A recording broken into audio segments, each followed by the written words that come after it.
You might be wondering if this thing's actually going to happen. Is Microsoft actually going to be allowed to acquire Activision-Blizzard? Well, that's all, of course, where antitrust law comes in, and there have been some changes at the DOJ and FTC that also could be relevant. That's got a lot of people wondering if it's going to happen. We do think, on balance, it probably will happen, but first, we gotta talk about antitrust. Right, now we've talked about monopolies and antitrust worries quite a bit on this channel. You've got the likes of, say, Epic Games versus Apple, where, Epic are framing Apple as being very anti-competitive in how they have, the rules and policies for their App Store. Now, a lot of people, PC gamers don't care about it too much, but I think a lot of us are very aware of antitrust issues. This is just one example of it in gaming. And mergers are becoming a serious thing. I mean, we've got the Embracer Group just playing Katamari, I think mostly in Europe. Yeah. So that's what Embracer Group are doing. But then, of course, in big money land, Take-Two picked up Zynga for $12.6 billion, which eclipsed the $8.1 billion that Microsoft paid for ZeniMax Media, and the $8.6 billion that Tencent invested in Supercell. And of course, this was all smashed by the near $70 billion acquisition of Activision-Blizzard. I mean, you could buy all of these companies twice each, and it still would be cheaper. There's a lot of people basically looking at thinking, bloody hell, Microsoft owns what percentage of gaming now? How is this fair? Could there be a problem for competition here? And it's just, I think Microsoft, even though they lag behind Sony in terms of paid subscribers, in terms of console sales, and I think in terms of gaming revenue as well. Yeah, because it was this literal purchase that people were comparing, okay, well, Microsoft and Activision Blizzard, if we put their revenue together for gaming, they're now third. They're behind Tencent and Sony. So obviously, Sony being a substantially smaller company still end up making more gaming revenue. Fate go JPEGs. I mean, yeah, that's probably most of it, as opposed to anything on PS5. But I mean, that's kind of the point. They're still pulling in more revenue, but then you're looking. Obviously, Microsoft aren't playing for revenue now. They're playing for market share. They're playing for owning the market, which you're not really allowed to do. Basically Microsoft are sacrificing, in a way, revenue for growth, and they are doing so in a way that makes such a splash that their mind share, you could almost say, is just like a little bit larger than their actual sort of, like how they've actualized themselves in the market right now, because so many of these deals are things that we're only going to feel in a few years. Nobody on a PS5 has not been able to buy Starfield or the next Elder Scrolls game yet, because they haven't came out yet, but they'll feel it when they do. Now then, new US antitrust investigation. What great timing. So the timing of high-profile announcements is usually very deliberate, with the announcer ensuring they've got all the pieces in place before they reveal things. Now, these negotiations have been in the works for a while, of course, and while it's not formally closed, the fact that they saw fit to announce it does, you would think, mean it's a sure thing.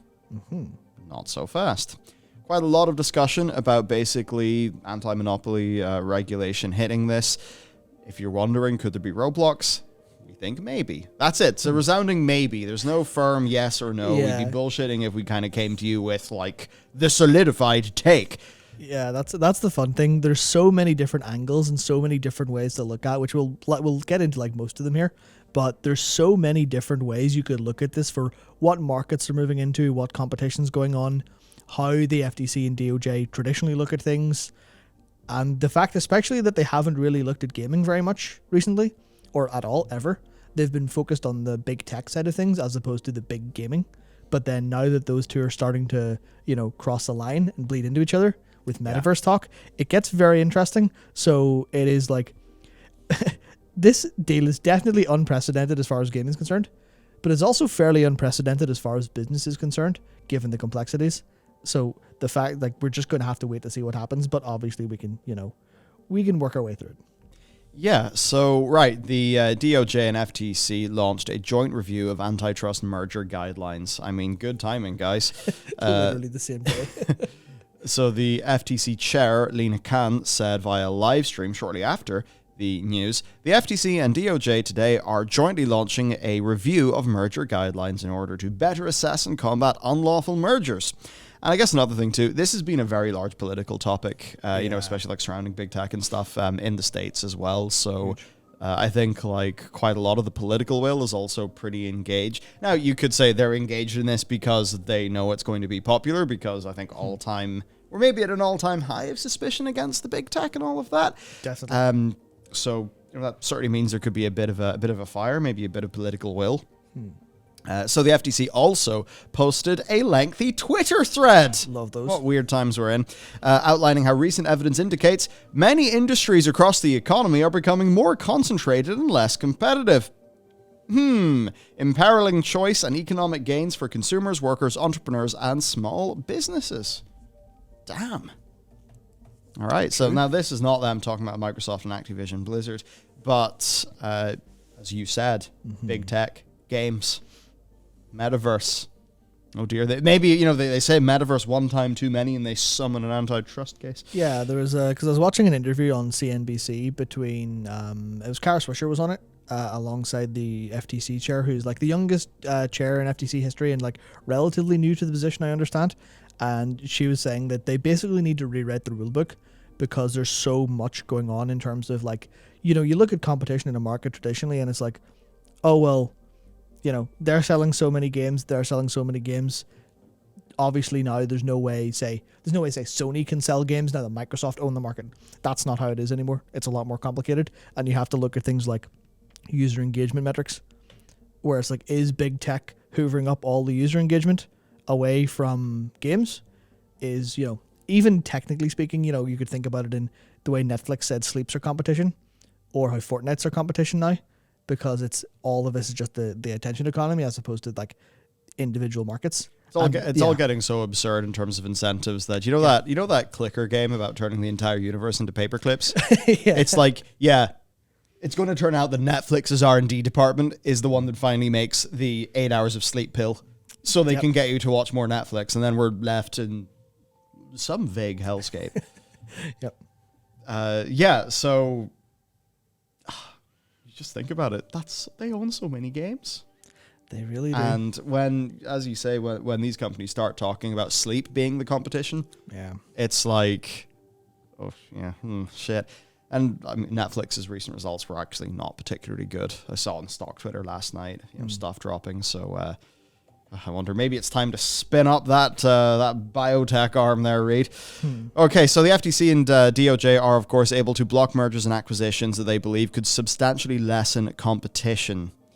Now they more tend to investigate things that are over 92 million. We're past that. Now, of course, let's go to virtual legalities. Richard Hogue, who notes that the European Union laws tend to take a more aggressive stance towards these sorts of things than over in the US. So any legal challenge could very well come from there. Of course, Microsoft are not, they've been in trouble with the EU before. Yes, very notably, to the tune of quite a lot.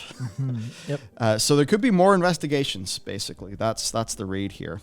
But the FTC have been in a bit of a warpath recently when it comes to monopolistic mergers and acquisitions. Towards the end of last year, they announced they were launching a suit against Meta, which of course is the rebrand of Facebook, for the acquisitions of Instagram and WhatsApp, which I think it's kind of wild because it's like you're a bit late to that one. Yeah, a decade ago for Instagram. Yeah, so of course Insta was bought for $1 billion in 2012, WhatsApp $19 billion in 2014, because the Zuck considered them a threat. Yeah. So Zuck hungry, Zuck eat company. Yeah, and I think if you look at the spirit of the law for antitrust and stop anti-competitive measures, obviously if you go, these companies might be a threat in the future, I'll just buy them now, and thus they won't become competition. Well, that's anti-competitive.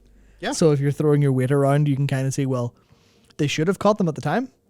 But the fact that they're going so hard to go, no, we will make sure we have the power to unwind decade-old deals. It's like, imagine if somehow our operation here was backed by a megacorp. Yeah. And, we're just the imagine the World of Warcraft media coverage wing of, PricewaterhouseCooper. And we have infinite money. And we decide, look at these up-and-coming YouTubers. We need to give them deals they can't refuse to either go away or help us. Yeah. And, then you just go and hoover everything up. And, you're not going to get an antitrust there. No. I mean, you're going to get a lot of pitchforks. Yeah. But I bring that up because that's like, maybe a version of it that people could really feel. Yeah, of course. Like, yeah, what if all of my Blizzard people that I watch just get acquired? Yeah, whereas, the version of them unwinding stuff is like, imagine if they went to Activision-Blizzard and said, no, you have to go back to being Activision and Blizzard now. You're like, what do you mean? This is how life has been for all of us for so long. That's the kind of power they're trying to exert on companies, which is, obviously, you think maybe, is that government oversight? Yes. Is it also helpful? Maybe. Yeah. Now, also, the FTC announced that they're going to be going after Meta for trying to stifle competition in the VR space. Yep. So as for what they can do, you know what? I'll go over this super quick. Basically, terminate the waiting period and allow parties to consummate their transaction, which is referred to as an early termination. Allow the waiting period expire, which allows parties to consummate the transaction. If the initial review has raised competition issues, the agency may extend the review and ask the parties to turn over more information to take a closer look at the blah, blah, blah, blah, blah. Basically, they can rustle your jimmies. They can eventually block a deal if they believe. It is basically like a two-step process where they'll look into it and go, this is fine, or hang on, we need to look closer. Then the second request is them going, okay, we've got like 30 days to figure out what's going on here, and then we'll either investigate fully or let you go, or just say, nah, this isn't fucking happening. No way, dude. Yeah. And there is another one of these going on in the gaming space. I saw more scrutiny happening. Don't know the specifics of the story, but it was for NVIDIA's acquisition of ARM. Oh, yeah, which that's obviously right. has got severe, I mean, certainly more major antitrust concerns than this, I would say. For sure. Because ARM, like that's that's your iPhone, that's your Samsung, that's, I mean, it is actually hard to wrap your head around how many things are ARM chips, put it that way. Yeah, also remember that announcement of the acquisition was September 2020. Yeah. It is now January 2022, and they're still talking about it. Yeah. So let's examine competition across different vectors. Right. Video games! There's loads of games being released by hundreds of players. We pretend like there's only a few publishers, but, I mean, even just in, say, pitching the Pale Beyond, we probably went around 10 or 15 of them. Most of whom, people wouldn't have heard of, because it turns out there's actually loads of publishers. I mean, take No More Robots. They're a publisher. Loads of people won't really know about them. I mean, our publisher, Fellow Travelers, like, unless you're in the narrative game space, maybe you didn't come across them. Maybe you saw Genesis Noir and Game Pass. But, like, there is a massive, vibrant scene for indie publishing. So that's really awesome. Yeah. It's in the big AAA publishing that people are worried, but even then, still isn't a monopoly. Yeah, it's like, so the way I sort of put this stuff together was trying to think about, what would Microsoft say to the FTC? What would Phil and Bobby be sat down in front of the chair and go, okay, well, here's our reasoning for all this stuff. And they'd just go, look at the amount of games there are. This clearly isn't a monopoly. There are, hundreds of thousands of developers likely. Look at all of China and their independence. Look at indie developers. Look at all that stuff. There's no way we're a monopoly here. But then, there's the other angles to look at as well. So you go into like the game services. And even then it's fine because it's, Battle.net. There's Battle.net, there's EA, there's Ubisoft, there's Steam, there's PlayStation stuff like PlayStation Network, there's Xbox Live. All of those are different, so there's no monopoly there. So that's another box where you're like, oh yeah, that's fine. You're not going to monopolize or be too anti-competitive there. That's okay. You'll have a lot of market share, but that's okay because there's competition. And then on consoles, even though, you talk about Call of Duty and stuff, and how this will position Xbox very well in the console platform, and Nintendo and PlayStation are still both doing extremely well. And, on paper you go, well, yeah, sure, we've Call of Duty, which is the biggest revenue, but look at the second biggest, the second biggest selling game on PS5 for December, I think, was Miles Morales. And you're like, oh, well, yeah, they'll survive. They'll survive. They've got EA, they've got Miles Morales. They'll be okay. Obviously, the long-term effects of that are something worth considering. But it's just consoles are still fine. And then, no matter what Xbox do. This is not something that I think the DOJ or FTC would care about that much, but for consumers who, they kind of want a variety of games, there's going to be consumers who will look at this and think, oh, this probably means we'll get a greater diversity of games from this company. So, while they're all coming from the same company, it's increasing the number of competitive products in the market. So therefore, I'm happy. Oh, yeah. I think that's what a lot of people are going to feel, because we can have this big discussion, but then it's like, well, do you want StarCraft and Crash Bandicoot? Yeah, I mean, It's the only way it might happen. and this is the one thing that I've been doing. I've been looking at this news again today with this in mind, thinking, okay, well, Phil and Bobby are going to want to get they're going to want to own the story. They're going to own the narrative, not literally by buying Kotaku, like Bobby wanted to, but they're going to want to own the story. So the FTC will look and see, okay, well, we can see the direct influence of what this deal has done. We can see what your plans are in terms of what you've publicly said, so we have to kind of hold you to that, roughly speaking. They can't just go, we'd love to make a new Guitar Hero, and then never bother. The FTC might have issue with that. But, immediately they're like, oh yeah, Guitar Hero, oh yeah, there was Skylanders, oh yeah, there was, what was it Phil brought up, Hexen? Yeah. And you're like, oh yeah, you're like, shit, yeah, that means this deal is going to bring greater variety to consumers. The companies have said that, the consumers are saying that, sick, let's go. Could you imagine Bobby saying, I can't wait to bring Hexen back? Madness. Madness. And then, of course, for consoles, yeah, as you say, they're all doing well. Platforms, though, that is where we start to have some fun. Yes. Where basically, yeah, this is where there is more of a concern. Game Pass is, your big, extreme. A lot of people are like, I still want to own a game. I'm there with you. I do as well.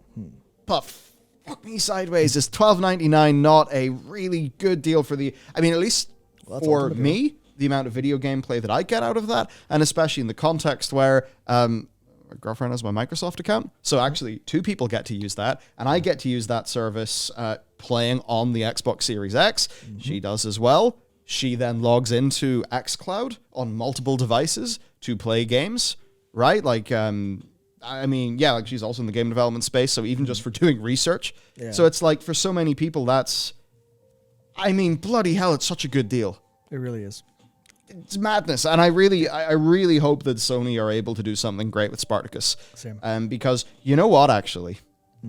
If they could do something really good with Spartacus, and then you think about how PS Plus, I think, actually has more subs than Game Pass, even though Game Pass is such insane, humongo bonkers. I think so. Totally bonkers for what it is.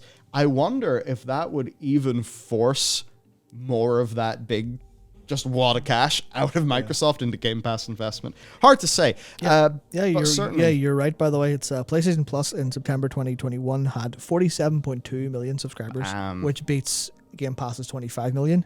But obviously, you go, PS Plus isn't Game Pass. PS Plus is closer to Xbox Live Gold. Yeah. But now that those things are being roughly tied together sometimes, you're like, okay, this is interesting. I have both. Yeah. But I had PS Plus for longer because Sony started developing that ecosystem ages ago. Yeah. They had 8 million in 2014. So I think with Game Pass, you could argue that it is, Katamari. People know that game, and that the FTC's job, Mrs. Khan just kind of has to go in there with a bazooka and be like, hello there, Katamari, go away from our market. Yeah. But then you could say with Spartacus coming that no, Sony are going to gear up, and then that actually is healthy competition that's giving more value to consumers. That's like one angle you could go for. Of course, but then you look at the overall angle of the price of Game Pass versus the price that's going to be we expect Spartacus to be, because Microsoft have all the money and all the revenue. They don't have to make plays for revenue. They can basically loss lead, which obviously isn't exactly a competitive practice anyway. You can't loss lead other people into oblivion without people getting interested. So that's kind of one of the other angles where you're like, this is certainly Xbox are certainly in a place where they could, the way I put it is, imagine if Netflix just bought Disney and bought a load of studios and made it so there was no possibility or lessened possibility for a Prime Video or a Hulu or a Disney Plus or something to compete. Then you've got the situation where I think the Game Pass angle is one they could look at and go, this is maybe getting very scary, just because of that angle of every game is on Game Pass. What will Sony have? And it's that weird thing for a customer. So a good example, Amazon acquired MGM. I really like Stargate. Yep. I look at this and I think, this is probably the best chances I have at more Stargate. So I'm pretty happy. Yeah. Better diversity of product, which is kind of what we're going to probably get from Microsoft. Yes. But then in the macro context, it is more consolidation in the market. Yep. Which then there's worry. So, metaverse, right. You know what? Maybe we can actually create some unity and save the world, because turns out regulators hate meta as well. So, okay. Metaverse stuff. I think the reason why there's so much worry there is there's already so many concerns. I think especially something that you see spill over in the American political discourse that you just can't avoid by being a citizen on Earth, is, the whole thing of the public square is now owned by Twitter. Yeah. Now, what happens when it's not just the public square and conversations, it's so many other aspects, to the point where, imagine, Matt, and this is something that could actually happen with the great company Meta that we all love, with our Oculus Quest 2s, that, Firefox, it's a marvelous product. I mean, I hate the evil shit that's kind of crammed in because of the Facebook tie-in, but great product. Now, let's just imagine that we're doing the future of work in the metaverse. Then we'd be in a situation, me and you would probably be playing Beat Saber. So we'd be doing our recreational time in the metaverse. Sounds good. We would be doing, ideally the way they would have it, the workplace would be in the metaverse. So I think because it's so expanding and it's basically trying to take more functions of physical space, digitize them, and then own them in a way that is wholly undemocratic, where users have absolutely no power. No shit, regulators are looking at this and thinking, oh, this isn't a lame movie concept. Yeah. But I think a lot of consumers kind of look at this and just think, fuck you bastards, we're not going to do this. Oh yeah, I think that's one of the big divides, is everyone just going, what is this? We don't want this. Go away. You want to plug me into the machine and make me eat sand. Yeah. It's just go back and watch any movies from the late 90s where it's literally people rebelling against the normalcy of life. You've got The Matrix, you've got Fight Club, stuff like that. I can't remember what Office Space was, but that's one of them. And you're just going to have that again, but for the metaverse, basically. Yeah. But I think that's what it means for this deal. I think it's literally just, that's one angle they could look at and say, okay, well, this is actually good for competition, because you guys are starting to compete with Facebook, or you guys could compete with Meta, because HoloLens, Microsoft are gearing up for that. They're talking about it a lot. And you're like, okay, maybe we'll let this through because we need someone to fight Metaverse. I can't wait. Rather. I can't wait till they rebrand Microsoft Teams into Microsoft People. And then you create your Microsoft person. Oh, dear. And then you hit the button and your brain's actually turned into mush and you're uploaded. Oh, great. Finally, I can be a Cylon. It's just what the big tech companies want. All right. So there is some good news for the I'm going to call you codsters, for the codsters out there. I'm sorry. No, for Call of Duty, there is some news here. So Phil said they value PlayStation as a competitor in the market. They will keep Call of Duty on PlayStation platforms. Now, this could mean so many different things. Does it mean all of Call of Duty? We're definitely taking it that way. Yeah, that's what was implied. Does it mean that in perpetuity? No, maybe not. Yeah, there's been talk about honoring existing contracts as well, just like what they did with Bethesda. But the bit that I think about is, well, what happens if Sony, because of their incredible momentum and all of that, is just doing really, really, really well? Yeah. And what happens if Call of Duty is no longer an annual franchise, which is actually something that's being floated in the rumor space? What if it's no longer an annual franchise and Microsoft are actually able to basically... Okay, they're not going to turn it into like a Catherine Bigelow movie, like Zero Dark 30 or Hurt Locker, where, it's like, it can kind of... the way it's like they try to engage with the real stuff and feel authentic, but then they're also kind of like big enough movies to be like a big theater movie. What if they turn Call of Duty into that and a competitive shooter, and they reposition it in the market, and maybe they're a little bit behind, and they think, well, for the Xbox Series X, whatever the hell they call it. Who knows? I'm pretty sure that the next Xboxes will be more confusing than JRPGs in their naming scheme. But whatever it is. Yeah. The Xbox Series X-2 HD. The Koga of RCL, yep. So what's going to happen if maybe they're like, well, we're on the back foot. What are the levers that we can pull that we own? They own the Call of Duty lever. Yeah. Right now, they can make great revenue by not pulling that lever. But if they need to sacrifice some revenue for growth in the future, they own it. Yeah, see, that's obviously the correct business call. The same thing they do with Bethesda, which is here you go. But here's the thing that I found interesting. Well, first of all, Phil's tweet, the wording of it is literally, Had good calls this week with leaders at Sony. I confirmed our intent to honor all existing agreements upon acquisition of Activision-Blizzard and our desire to keep Call of Duty on PlayStation. Our desire to keep Call of Duty on PlayStation. Sony is an important part of our industry and we value our relationship. Which to me is like, okay, that's fine, that's fair. Obviously you don't want to just pull the rug from your I guess not your competition that you're in a fight to the death with, but your kind of rival that you're sort of, you're never going to kill him in the fight, you'll come back and fight again later, that kind of feel. But to me, thinking about this from the antitrust perspective, I'm just thinking, well, if he says that now, and everyone takes him at face value of, yeah, okay, Call of Duty will stay on PlayStation, then that removes so much weight from the platform-heavy, antitrust argument, where it's like, what are you going to do? Are you going to tear the biggest revenue game away from your competitor and thus topple the entire market, which we see all of these pundits saying could be the death of PlayStation? We said that, the Push Square article saying that, stuff like that, where this could be literally, they could kill that. But that's, I think, the thing. If the antitrust people go, okay, so you bought a company and then pulled their product from the market to your side of the market, and that directly completely destroyed your competition, we're not going to let that happen. Yeah. So I feel like there's a possibility that they could do this in future. Of course, anytime, it's within their power. But I definitely think he just went, if I say this now, then no one's going to hit us for a start. And also the antitrust deal will get through completely cleanly. Yeah. To be clear, I'm not really worried about Phil and current leadership. Yeah. I am worried about 10 years time, 15 years time. Yeah, Don Matrick too. Yeah. This shit tends to be cyclical. Yep. There's been times Sony have been the good guys, times Sony have been middling. Same goes for all of the companies. Yep. Microsoft had a lot of horror stories with their devs. In more recent times, they have a lot better stories. We're very happy about that progress. But, the EA Activision cycle of, trading. Yeah. Oh, they're the good guy. They're the good guy. Well, what happens if the bad guy gets the keys to a really more massive than ever castle? That's why I hope that a lot of this stuff will require really, really good research and insight into the industry from the FTC. Obviously, they're focused on big tech and traditional markets. So I hope when they consider rewriting the rulebook, they do it correctly and think about this stuff really, really heavily. Because if this there's so many ways this could go through and then be misused. It's terrifying. But obviously for us, it's largely a good thing soon in the short term. But I think next time talk a bit about Mr. Gates.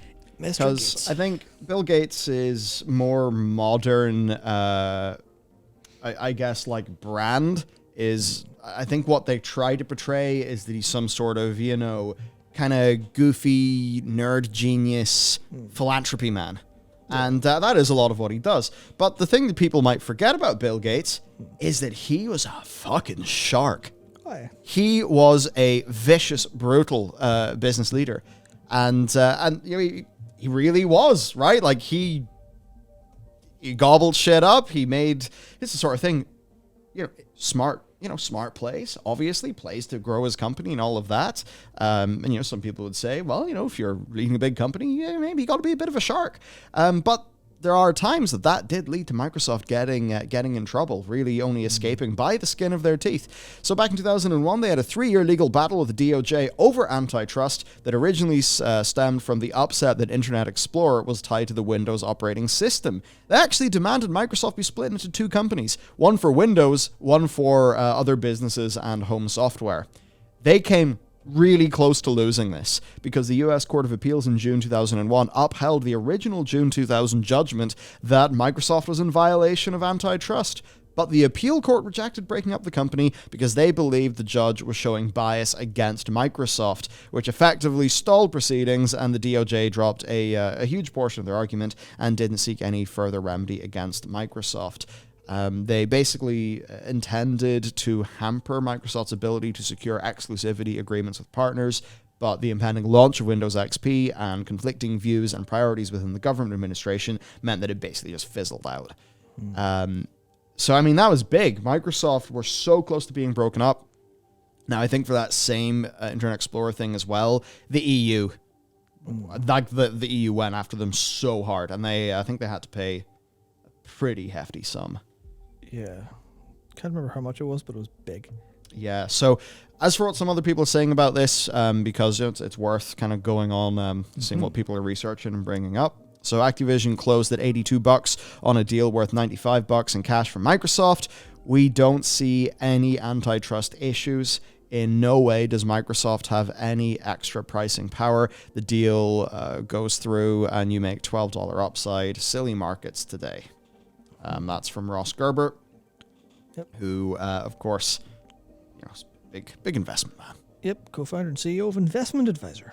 And then to Julia Alexander, who is a senior strategy analyst, saying, basically, with this and the other acquisitions made over the years, and on top of everything else Microsoft has bought, congrats to Satya Nadella, who of course is the overall CEO of Microsoft, and co, for still not reaching the same level of recent antitrust prying as others. Not to imply that there are not antitrust concerns lobbed at the company, of course there certainly are.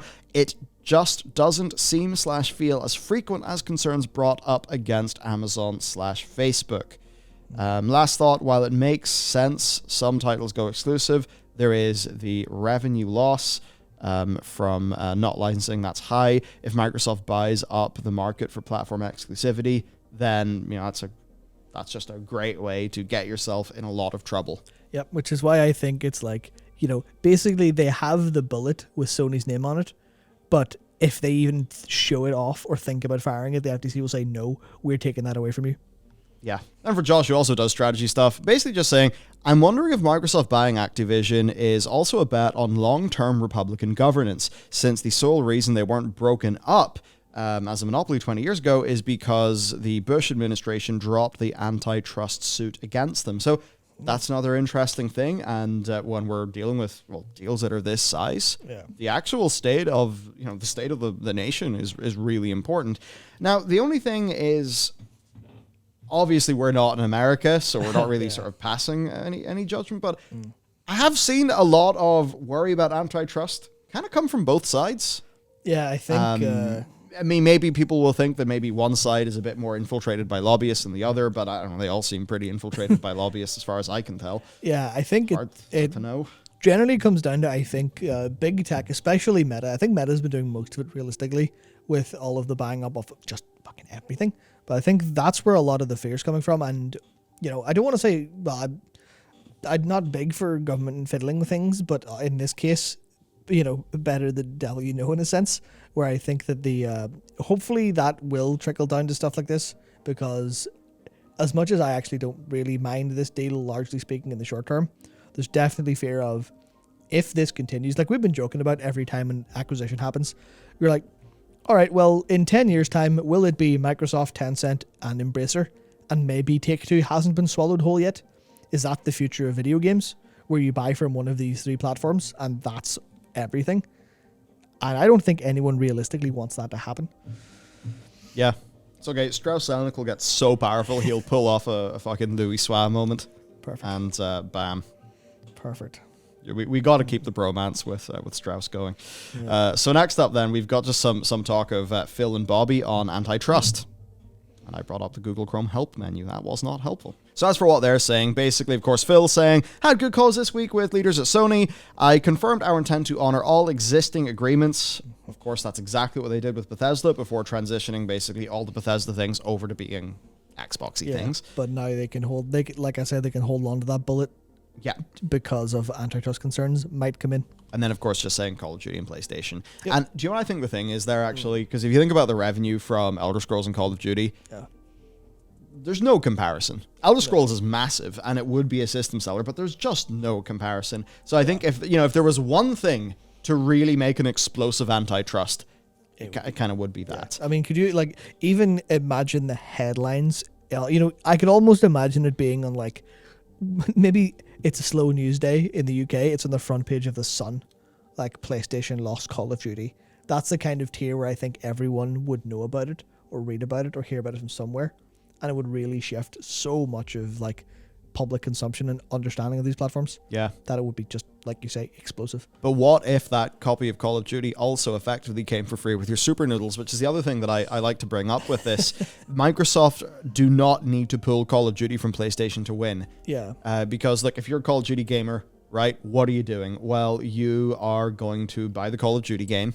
and then maybe you're going to buy some COD points.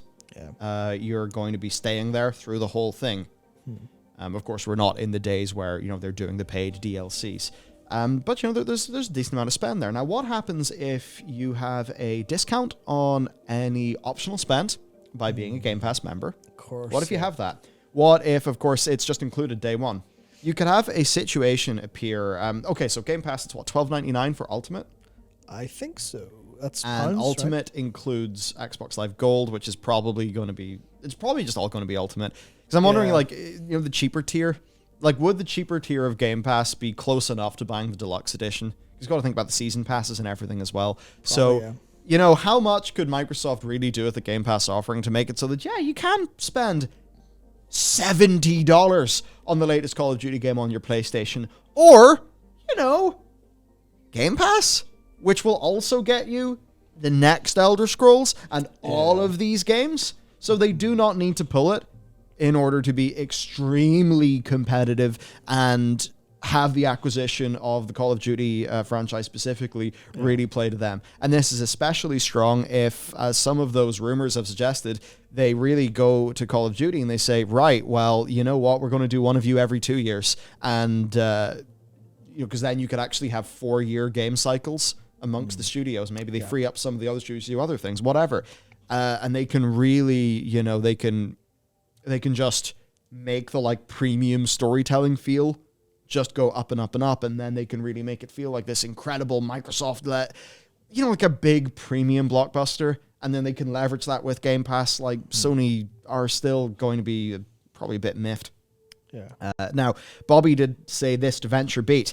So VentureBeat, I assume there are going to be antitrust questions here. How do you address that? How's it good for customers? How does your content stay on all platforms?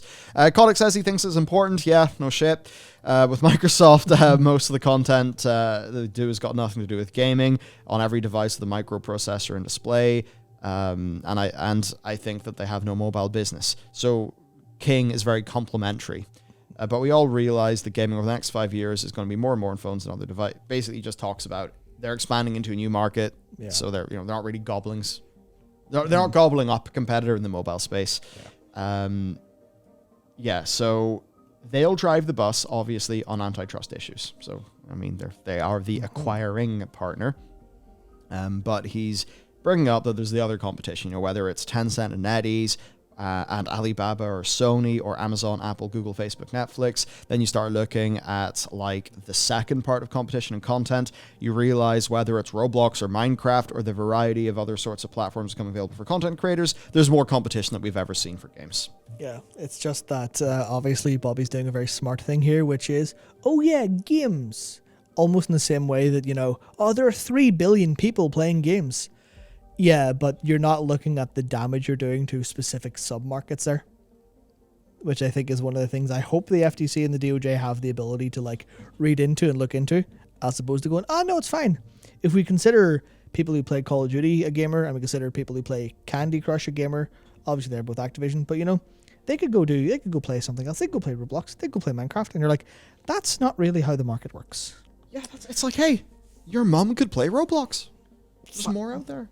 Yeah, it's basically, if in this world, your mother plays Candy Crush and she's got, an Apple phone, then somehow, I don't know what world this would happen in, but Microsoft revive the Windows phone and you can only play Candy Crush there. She's not going to be able to go and well, I guess I'll just go play, I'll go play Battlefield instead of Candy Crush. That's not how it works. It's okay, Matt. It's okay, because of course if people play fantasy games, people who like RPGs, we can aspire to the goal of converting, to use this, converting mothers across the nation from Candy Crush over to Raid Shadow Legends. Ah, yes, of course. There we go. What an improvement. It's just like Lord of the Rings. Jeff Goldblum's doing marketing for it now. Oh, jeez. Not surprised. There you go. That's their play for all the people who are horny for Jeff. Right, to finish off then, just a funny little tidbit. Activision did meet with an advisory firm to explore topping Take-Two's $12.7 billion offer for Zynga, sold to Microsoft instead. So it would be very funny if, they just did the old double here. And perhaps more of an antitrust issue, because Zynga if and King. Zynga came along with it, and then there's also King, there'll be two major mobile players. Yeah, that's brutal. Like, So basically then, everyone, we do think this deal is going to go through. We think that the antitrust issues, though, are well-founded. definitely 100%.